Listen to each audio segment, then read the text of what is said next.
Network marketing हो या किसी भी तरह की सेल्स, वो एक पल तक पहुंचना सबसे मुश्किल होता है जब सामने वाला हाँ कहते हैं। जिसे क्लोजिंग कहते हैं। हाँ, क्लोजिंग। ये एक आर्ट है। लेकिन क्या हो अगर ये प्रोसेस मतलब लगभग ऑटोमेटिक हो जाए? आज हम इसी की गहराई में उतरने वाले हैं। हमारे पास तरुण अग्रवाल नाम के एक यूट्यूबर के वर्कशॉप का एक ट्रांसक्रिप्ट है जिसका टाइटल ही है नेटवर्क मार्केटिंग में ऑटोमेटिक क्लोजिंग। तो हमारा मिशन साफ है। पारंपरिक सेल्स के तरीकों से आगे बढ़कर उस मनोविज्ञान को समझना जो किसी को हाँ कहने के लिए तैयार करता है। बिल्कुल, ये देखना कि कैसे जबरदस्ती नहीं बल्कि भरोसा और एक मजबूत विश्वास किसी भी डील को क्लोज कर सकता है। और इसकी शुरुआत, जैसा कि सोर्स में है, किसी सेल्स की किताब से नहीं होती। नहीं, बिल्कुल नहीं। ये शुरू होती है इंसान के दिमाग को समझने से। इस वर्कशॉप में एक बहुत ही कमाल की साइकोलॉजिकल स्टडी का जिक्र है जो क्लोजिंग के सबसे बड़े सच को उजागर करती है। अच्छा, मैं सुनने के लिए तैयार हूँ। बताइए क्या थी ये स्टडी? ये बात है 1960 के दशक की। अमेरिका में एक प्रयोग हुआ था। रिसर्चर्स ने लोगों को 2 ग्रुप्स में बांटा। ठीक है। पहले ग्रुप के कुछ लोगों के चेहरे पर उन्होंने जानबूझकर कलम से एक बहुत ही भद्दा सा कट का निशान बना दिया। ओह, मतलब एक नकली निशान। हाँ, एक नकली निशान। और उन्हें शीशे में दिखाया भी गया कि देखो तुम्हारे चेहरे पर ये निशान है। हम्म। दूसरे ग्रुप को कुछ नहीं किया गया, उनके चेहरे साफ थे। फिर दोनों ग्रुप्स को कहा गया कि आप बाहर बाजार में जाइए और लोगों से बातचीत कीजिए। ठीक है। और जब वो लोग वापस आए तो क्या हुआ? जो बिना निशान वाला ग्रुप था, उन्होंने कहा सब कुछ नॉर्मल था। लोगों ने सामान्य तरीके से बात की। जैसा उम्मीद थी। हाँ, लेकिन जिन लोगों के चेहरे पर निशान बनाया गया था, उनका अनुभव बिल्कुल अलग था। उन्होंने क्या कहा? उन्होंने शिकायत की कि लोग उन्हें अजीब तरह से घूर रहे थे, उन्हें जज कर रहे थे और उनसे बात करने में हिचकिचा रहे थे। ये तो समझ आता है, लोग शायद निशान देकर असहज हो गए होंगे। लेकिन इसमें असली ट्विस्ट क्या है? असली ट्विस्ट अब आता है। रिसर्चर्स ने निशान वाले लोगों को वापस एक कमरे में बुलाया। ओके। उन्होंने एक मॉइस्चराइजर निकाला और कहा हम इस क्रीम से आपका निशान पोंछ रहे हैं, और उन्होंने निशान पोंछ भी दिया। ठीक है, तो निशान हट गया। लेकिन फिर उन्होंने एक झूठ बोला। उन्होंने कहा ओह, ये क्रीम तो रिएक्ट कर गई, इससे आपका निशान और भी गहरा और ज्यादा असली लग रहा है। अरे और इस बार उन्होंने उन्हें शीशा नहीं दिखाया। बाप रे, मतलब असल में उनके चेहरे पे कोई निशान था ही नहीं, पर उन्हें लग रहा था कि निशान पहले से भी ज्यादा खराब दिख रहा है। एग्जैक्टली। अब जब ये लोग दोबारा बाजार में गए, ये सोचते हुए कि उनके चेहरे पर एक बहुत ही भद्दा निशान है, तो जानते हैं वापस आकर उन्होंने क्या कहा? क्या? उन्होंने कहा कि इस बार तो हद हो गई। लोग पहले से भी ज्यादा उन्हें घूर रहे थे और ज्यादा उन्हें जज कर रहे थे, कमाल है। जबकि उनके चेहरे पर कुछ था ही नहीं। कुछ भी नहीं। ये सब कुछ सिर्फ उनके दिमाग में था। उनका जो यकीन था वो इतना पक्का था कि उनकी हकीकत ही बदल गई। और यही सेल्स का सबसे बड़ा सच है, जिसे सोर्स कन्विक्शन या दृढ़ विश्वास कहता है। अच्छा। अगर एक सेल्स पर्सन के दिमाग में ये यकीन है कि मेरा प्रोडक्ट महंगा है, या लोग मुझे जज करेंगे, या ये मुझसे नहीं खरीदेगा, तो सामने वाले को प्रोडक्ट नहीं बल्कि सेल्स पर्सन का ये डर और हिचकिचाहट महसूस होती है। मतलब क्लोजिंग बाहर नहीं, पहले अंदर होती है। बिल्कुल। ये तो बहुत गहरी बात है। तरुण अग्रवाल की वर्कशॉप में इसी कन्विक्शन को लेके कोई ठोस उदाहरण दिया गया है। हाँ, एक बहुत अच्छा उदाहरण है। राहुल भटनागर के एक स्टूडेंट का जिक्र है जो सब कुछ सही कर रहा था। मतलब सारे सेल्स फनल, सारे टूल्स, बेहतरीन प्रेजेंटेशन, सब कुछ परफेक्ट था। फिर भी नतीजे नहीं मिल रहे थे। नहीं, लोग आखिरी पल में मना कर देते थे। तो क्या गड़बड़ थी? क्या वो चेहरे पर निशान वाली कहानी की तरह कुछ अंदरूनी मामला था? बिल्कुल। वजह थी खुद के बिजनेस में कन्विक्शन की कमी। कन्विक्शन की कमी। हाँ, इस वर्कशॉप में कुछ बहुत ही तीखे और जरूरी सवाल पूछे गए हैं जो हर नेटवर्कर को खुद से पूछने चाहिए। जैसे कि? सवाल ये नहीं है कि क्या आपका प्रोडक्ट अच्छा है। सवाल ये है, क्या आप अपने सगे बच्चे को पूरे दिल से इस बिजनेस में लाएंगे? ओह, क्या आप अपने सबसे करीबी दोस्त या चचेरे भाई को ये करियर बनाने की सलाह देंगे? वाह, ये सवाल तो इंसान को आईना दिखा देते हैं। क्योंकि अगर इन सवालों का जवाब अंदर से नहीं या शायद है, तो फिर आप किसी अनजान व्यक्ति को पूरे विश्वास के साथ कैसे मना सकते हैं? सही पकड़ा आपने। इसीलिए सोर्स में एक बहुत दमदार लाइन है, क्लोजिंग का मतलब है अपने दृढ़ विश्वास का ट्रांसफर। लोग आपके शब्द नहीं पकड़ते, आपकी एनर्जी पकड़ते हैं। बिल्कुल। अगर आप खुद ही अपने बिजनेस को लेकर 100% उत्साहित और आश्वस्त नहीं हैं, तो वो ऊर्जा कभी भी ग्राहक तक नहीं पहुंच सकती। तभी नहीं, और ये एनर्जी ग्राहक के फैसले पर सीधा असर डालती है। कैसे? वर्कशॉप में एक और दिलचस्प बात बताई गई है कि ग्राहक अक्सर आपसे बात करने से पहले ही अपने मन में एक फैसला ले चुका होता है। अच्छा, वो ये कल्पना कर रहा होता है कि अगर मैंने हाँ कह दिया तो मेरी जिंदगी कैसी दिखेगी। मतलब वो प्रोडक्ट के फीचर से ज्यादा ये सोच रहा है कि इसे ज्वाइन करने के बाद मेरी लाइफस्टाइल कैसी होगी। हाँ, और यहीं पर कई नेटवर्कर गलती कर जाते हैं। वो अपनी छवि ऐसी बनाते हैं कि देखो मैं कितनी मेहनत कर रहा हूँ, सुबह 7 बजे से रात 10 बजे तक ऑफिस में हूँ, लगातार काम काम और काम। और ये देखकर ग्राहक डर जाता होगा। बिल्कुल। वो सोचता होगा, बाप रे, अगर मैंने इसे ज्वाइन किया तो मुझे भी यही चक्की पीसनी पड़ेगी। मेरे पास तो इतना टाइम ही नहीं है, और वो शायद कभी हाँ नहीं कहेगा। तो सवाल यह है कि उसे अप्रोच करने का सही तरीका क्या है। यहीं पर सेल्स फनल के कॉन्सेप्ट की बात आती है। सेल्स फनल, ये शब्द मैंने सुना तो है, लेकिन क्या आप इसे आसान भाषा में समझा सकती हैं कि ये होता क्या है? जरूर। फनल यानी एक कीप की तरह, जिसमें आप बहुत से अनजान लोगों को ऊपर से डालते हैं और धीरे धीरे उन्हें भरोसे और जानकारी के जरिए फिल्टर करते हुए कुछ गंभीर और इच्छुक ग्राहकों तक नीचे पहुंचते हैं। वर्कशॉप में इसके कुछ मॉडल बताए गए हैं। एक है 1-to-1 मीटिंग, जहां रिश्ता मजबूत बनता है पर समय बहुत लगता है। हाँ। दूसरा है वेबिनार, जहां एक साथ सैकड़ों लोगों तक पहुंचते हैं। और तीसरा है 3 से 5 दिन की वर्कशॉप, जहां आप धीरे धीरे भरोसा बनाते हैं। लेकिन इन सब में सबसे असरदार किसे बताया गया? सबसे असरदार बताया गया है एक हाइब्रिड मॉडल को। ये एक मल्टी स्टेप प्रोसेस है। ओके। पहला स्टेप, फ्री कंटेंट जैसे यूट्यूब वीडियो या ब्लॉग्स, जिससे लोग आपको और आपके काम को जानने लगते हैं। एक पहचान बनती है। ठीक है। दूसरा स्टेप, एक फ्री वेबिनार, जहां आप ज्यादा गहराई में जानकारी देते हैं और उनकी दिलचस्पी बढ़ाते हैं। और आखिरी स्टेप? उन लोगों के लिए जो वेबिनार के बाद भी फैसला नहीं कर पाए हैं। उनके लिए एक खास डेमो या शोकेस सेशन? डेमो, हाँ।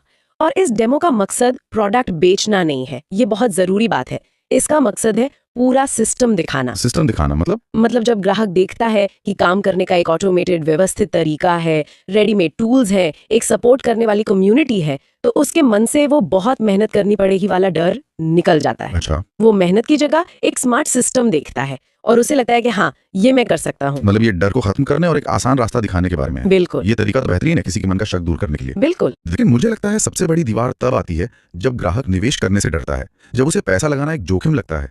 क्या सोर्स इस डर से निपटने का कोई रास्ता बताता है? हाँ, और इसके लिए एक बहुत ही शक्तिशाली मनोवैज्ञानिक तकनीक का जिक्र है। ये एक कहानी सुनाने जैसा है, जहां आप ग्राहक को उसके फैसलों के 2 अलग-अलग भविष्य दिखाते हैं। ये तो बड़ा दिलचस्प लग रहा है। कैसा भविष्य? वर्कशॉप में एक वीडियो का आइडिया शेयर किया गया है। कल्पना कीजिए कि आप ग्राहक को 2 स्थितियां दिखाते हैं। पहली स्थिति, आपने अपने पसंदीदा एक्टर का विज्ञापन देखकर 80,000 रुपए का एक बड़ा सा टीवी EMI पर खरीद लिया। ठीक है, जो कि बहुत लोग करते हैं। इसका नतीजा क्या होगा? वीडियो दिखाता है पहला नतीजा, हर महीने EMI चुकाने का मानसिक दबाव, परिवार के साथ बिताने वाला समय टीवी देखने में जा रहा है। 6 महीने बाद का नतीजा, क्रेडिट कार्ड इस्तेमाल करने की बुरी आदत लग गई है और भी गैर जरूरी खर्चे बढ़ गए हैं। और 1 साल बाद का नतीजा, जरूरी चीजों के लिए पैसे नहीं बच रहे, आर्थिक असुरक्षा बढ़ गई है और जिंदगी में एक खालीपन महसूस हो रहा है। बाप रे, ये तो काफी डरावना भविष्य है। और दूसरी स्थिति क्या है? दूसरी स्थिति, उसी व्यक्ति ने टीवी की जगह नेटवर्क मार्केटिंग शुरू करने के लिए 30,000 रुपए का सामान खरीदा। ठीक है। पहला नतीजा, वो उन प्रोडक्ट्स को खुद इस्तेमाल करेगा और अपनी लागत निकालने के लिए कुछ ग्राहक ढूंढने की कोशिश करेगा, यानी एक्शन लेना शुरू करेगा। ठीक है, ये तो शुरुआत हुई।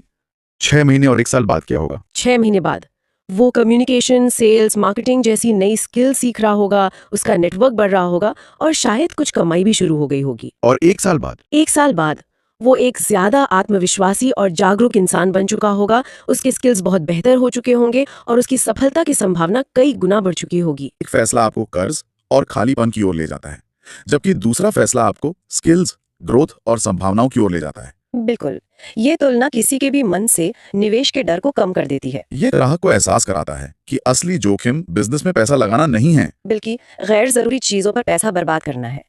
ये उसे एक स्मार्ट फैसला लेने में मदद करता है। ये तरीका वाकई बहुत शक्तिशाली है। लेकिन फिर भी लोग सीधी आपत्तियां उठाते हैं। वो कहते हैं भाई मेरे पास पैसे नहीं है या मेरे पास बिल्कुल टाइम नहीं है। हाँ, ये सबसे कॉमन है। क्या सोर्स से सीधी आपत्ति से निपटने का कोई रास्ता बताता है? हाँ, और जो तरीका बताया गया है उसे मजाक में रामबाण कहा गया है, क्योंकि वो इतना सीधा और असरदार है। अच्छा, तो क्या है ये रामबाण? तरीका बहुत आसान है। ग्राहक जो भी आपत्ति दे, उसे एक काल्पनिक सवाल में बदल दो। कैसे? अगर कोई कहता है मेरे पास पैसे नहीं है, तो उससे पूछो, 1 मिनट के लिए मान लेते हैं कि पैसों का इंतजाम हो गया, तो क्या आप ये बिजनेस करना चाहेंगे?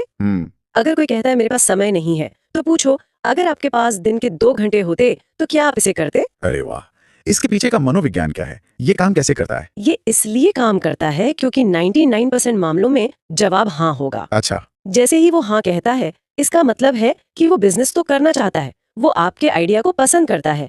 असली समस्या पैसा या समय है, आपका बिजनेस नहीं। मतलब आपने उसे मानसिक रूप से क्लोज कर लिया है। बिल्कुल। अब आप एक सेल्समैन की तरह उसे मना नहीं रहे, बल्कि एक कंसल्टेंट की तरह उसकी असली समस्या का समाधान ढूंढ रहे हैं।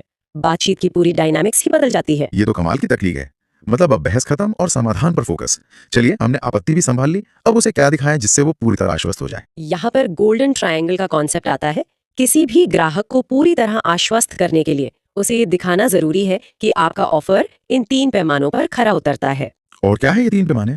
पहला है आय में बढ़ोतरी। ये तो साफ है, हम्म, उसे दिखना चाहिए कि ये बिजनेस उसकी आमदनी बढ़ाने में कैसे मदद करेगा। ठीक है। दूसरा है लागत में कमी, यानी ये बिजनेस ऑनलाइन होने की वजह से उसके आने जाने, ऑफिस और दूसरे खर्चे कैसे बचाता है। कम लागत का मतलब है कम जोखिम। ठीक है, ज्यादा कमाई कम जोखिम। और तीसरा कोना क्या है स्ट्रेंगल का? तीसरा और सबसे जरूरी है स्केलेबिलिटी। स्केलेबिलिटी मतलब क्या ये बिजनेस सिर्फ आपकी दिन रात की मेहनत पे टिका है, या आप इसे एक ऐसे सिस्टम में बदल सकते हैं जो आपके बिना भी बढ़ता रहे। अच्छा, क्या आप 10 लोगों की टीम को 1000 तक ले जा सकते हैं बिना खुद पागल हुए? ये है स्केलेबिलिटी। समझ गया। जब ग्राहक को ये तीनों चीजें साफ दिखती हैं, कम जोखिम से ज्यादा कमाने और बिजनेस को असीमित रूप से बढ़ाने का मौका, तो हाँ कहना बहुत आसान हो जाता है। बिल्कुल। ठीक है, मान लीजिए हमने ये सब कुछ आजमा लिया, गोल्डन ट्रायंगल भी दिखा दिया, पर ग्राहक अभी भी हाँ और ना के बीच में अटका है, बहुत ज्यादा हिचकिचा रहा है। क्या सोर्स में कोई ब्रह्मास्त्र भी है, कोई आखिरी दांव? ब्रह्मास्त्र कह लीजिए या न्यूक्लियर वेपन, जैसा कि सोर्स में मजाक में कहा गया है। Nuclear weapon? हाँ, ये वो 3 आखिरी दाव है जब आपको लगता है कि अब कुछ नहीं हो सकता और ग्राहक लगभग हाथ से निकल गया है। सुनने में तो खतरनाक लग रहा है। बताइए, पहला न्यूक्लियर वेपन क्या है? पहला है पेमेंट प्लान या ईएमआई का विकल्प। अक्सर ग्राहक 30-40 हजार रुपए की पूरी रकम एक साथ देने से घबराता है। हाँ, ये तो होता है। अगर आप उसे कहते हैं कि कोई बात नहीं, आप इसे 3 या 4 आसान किश्तों में दे सकते हैं, तो अचानक से वो बड़ा अमाउंट छोटा और मैनेजेबल लगने लगता है। उसके ऊपर से एक साथ पैसे देने का पूरा मानसिक दबाव हट जाता है। बिल्कुल, ये बहुत प्रैक्टिकल सोल्यूशन है। और दूसरा? दूसरा है मनी बैक गारंटी। ये ग्राहक के मन से जोखिम को जड़ से खत्म कर देता है। अच्छा, आप उसे पूरी ईमानदारी से बताएं, देखिए कंपनी की 30 दिन की मनी बैक पॉलिसी है, आप शुरू कीजिए, सिस्टम को इस्तेमाल कीजिए। अगर आपको 1 महीने में लगता है कि ये आपके लिए नहीं है, तो आप अपने प्रोडक्ट्स वापस करके पूरे पैसे वापस ले सकते हैं। मतलब अब उसके पास ना कहने का कोई कारण ही नहीं बचता। उसका जोखिम शून्य हो गया है। वाह, ये तो सच में एक शक्तिशाली दाव है। अब तो ग्राहक को हाँ कह ही देना चाहिए।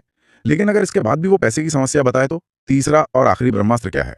तीसरा और मेरे हिसाब से सबसे शक्तिशाली हथियार है, अगर पैसे नहीं है तो समय निवेश करें। ये क्या है? अगर कोई व्यक्ति सच में काबिल है लेकिन उसके पास वाकई पैसे नहीं है, तो उसे एक मौका दें। उसे कहें, ठीक है, आप फ्री में रजिस्टर कीजिए, मैं आपको हमारी ट्रेनिंग और कम्युनिटी का सीमित एक्सेस देता हूँ।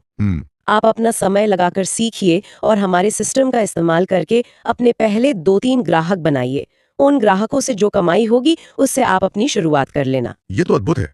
ये तरीका तो पूरी तरह से गेम बदल देता है। हाँ, ये दिखाता है कि आप उस व्यक्ति की क्षमता में निवेश कर रहे हैं, न कि सिर्फ उसके पैसों में। ये भरोसे का एक ऐसा संकेत है जिसे कोई नजरअंदाज नहीं कर सकता। बिल्कुल। ये एक पार्टनरशिप की शुरुआत है, एक लेन देन की नहीं। और यहीं पर क्लोजिंग सच में ऑटोमेटिक हो जाती है, क्योंकि आपने हर डर, हर जोखिम और हर आपत्ति को हटा दिया है। तो आज की इस गहरी चर्चा का सार यह है कि ऑटोमेटिक क्लोजिंग कोई जादुई स्क्रिप्ट या रटी रटाई लाइनें नहीं है। ये एक पूरी प्रक्रिया है। हाँ, ये प्रक्रिया अपने अंदर एक अटूट विश्वास पैदा करने से शुरू होती है। बिल्कुल। फिर ग्राहक के मनोविज्ञान को समझने, उसके डर को दूर करने और आखिर में उसे सफलता का एक बिल्कुल स्पष्ट और सुरक्षित रास्ता दिखाने तक जाती है। दबाव नहीं, बल्कि स्पष्टता और भरोसा ही क्लोजिंग को ऑटोमेटिक बनाते हैं। सही कहा। वाकई। एक आखिरी विचार जो मेरे मन में आ रहा है। बताइए। हमने इस पूरी चर्चा में ग्राहक के डर को दूर करने पर बहुत जोर दिया है। निवेश का डर, मेहनत का डर, फेल होने का डर। लेकिन उस सेल्स पर्सन के खुद के डर का क्या? जैसे कि ना सुनने का डर या जज किए जाने का डर। बिल्कुल उस कहानी की तरह। हाँ, ठीक उस कहानी की तरह जहाँ चेहरे